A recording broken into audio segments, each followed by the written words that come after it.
कहानी है एक छोटे से गांव शिवपुर की, जहां एक साधारण किसान रामेश्वर अपनी पत्नी गंगा के साथ रहता था। उनकी जिंदगी कठिनाइयों से भरी थी, लेकिन उनके इरादे मजबूत थे।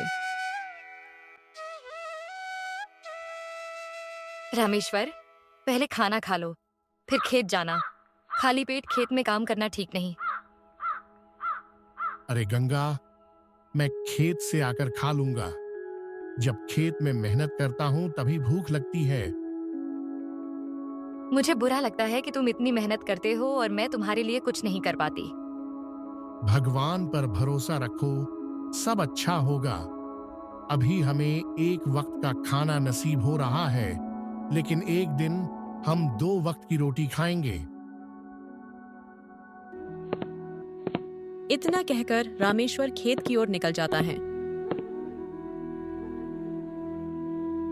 खेत में रामेश्वर सब्जियां तोड़ रहा है।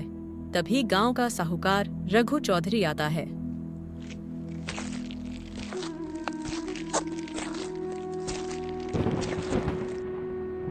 रामेश्वर भैया, खूब मेहनत हो रही है, कैसे हो?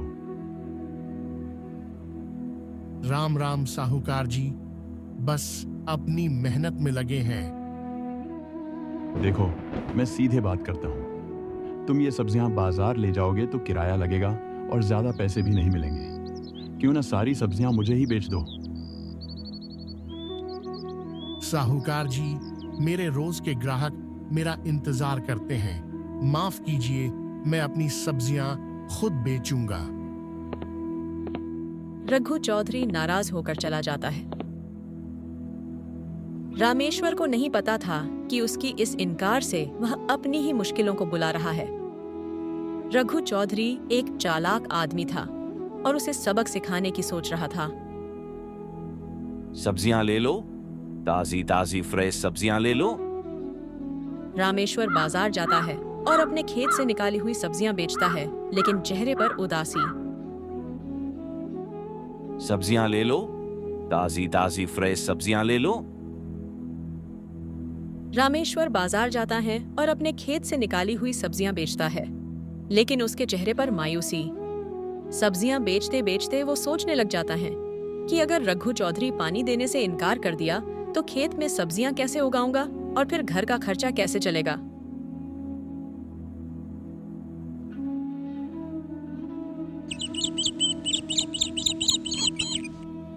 शाम को सब्जियां बेचकर रामेश्वर घर आता है।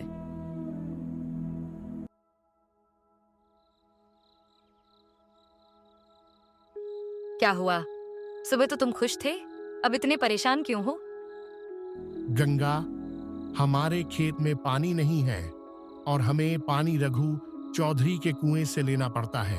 मुझे डर है कि कहीं वो पानी देने से मना ना कर दे। तो आप अपना खुद का कुआं क्यों नहीं खोद लेते?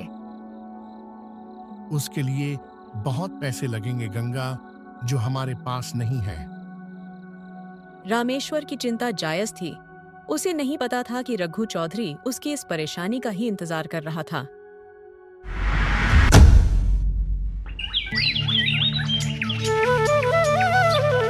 गर्मी का मौसम आता है, सूरज आग उगल रहा है।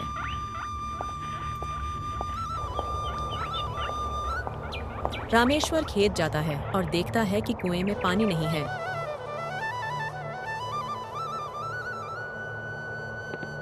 तभी रघु चौधरी आ जाता है। रामेश्वर, अब मैं तुम्हें पानी नहीं दे सकता। गर्मी में मेरे खेत भी सूख रहे हैं। साहूकार जी, बस थोड़ा सा पानी चाहिए। मैंने कोई ठेका नहीं लिया तुम्हें जिंदगी भर पानी देने का। जाओ, जहां से चाहो पानी ले लो। रामेश्वर मायूस होकर घर लौट जाता है। क्या हुआ जी? साहूकार ने पानी देने से मना कर दिया। अब क्या करेंगे? मैं खुद ही कुआं खोदूंगा। आप अकेले इतना गहरा कुआं कैसे खोदेंगे? अगर मिस्त्री खोद सकता है तो मैं भी कर सकता हूँ।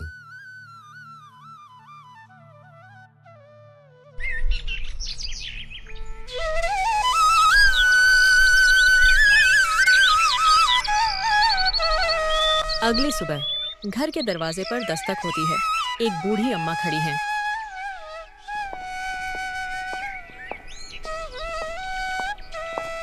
बेटा, भूख लगी है, कुछ खाने को मिलेगा?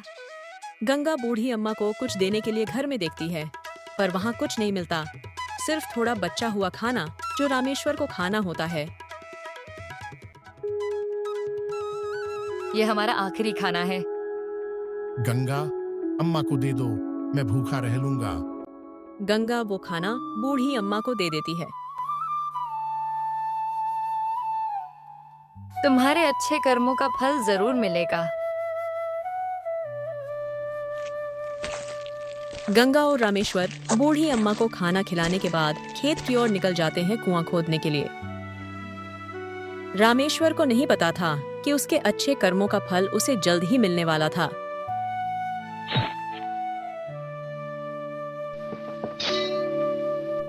रामेश्वर कुआं खोदता है।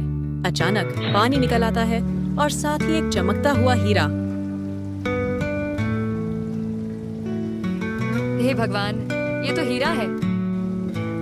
भगवान के घर देर है, अंधेर नहीं। रघु चौधरी छुपकर इन दोनों की बातें सुन लेता है और तुरंत आकर कहता है, अरे रामेश्वर, ये हीरा मेरा है। मेरा कुआं सूखा पड़ा था, ये मेरा ही गिरा होगा। झूठ मत बोलो साहूकार जी, यह ईश्वर का उपहार है। अगर नहीं दिया तो मैं अपने गुंडों से छीन लूंगा। गुंडे हीरा छीन लेते हैं। रघु चौधरी हीरा लेकर घर की ओर निकल जाता है। जैसे ही रघु अपने खेत के पास से गुजर रहा होता है तो अचानक वो हीरा उछलकर रघु के कुएं में गिर जाता है और कुआं का पानी सूख जाता है। अरे, मेरा कुआं सूख गया। हे भगवान। रघु को आभास हो गया था कि उसने रामेश्वर के साथ गलत किया था, इसलिए उसके कुएं का पानी सूख गया होगा और तुरंत हीरा निकालकर रामेश्वर के पास जाता है। साहूकार जी, यह भगवान का न्याय है।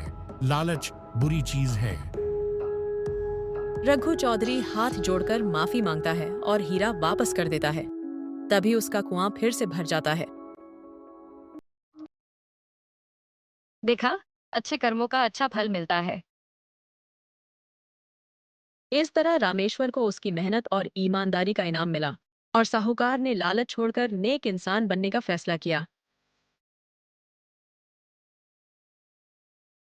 रामेश्वर नेक दिल इंसान था। रघु के कुएं में पानी वापस आ जाने पर वो बहुत खुश होता है। इसके बाद रामेश्वर और रघु चौधरी मिलकर खेती करने लगते हैं।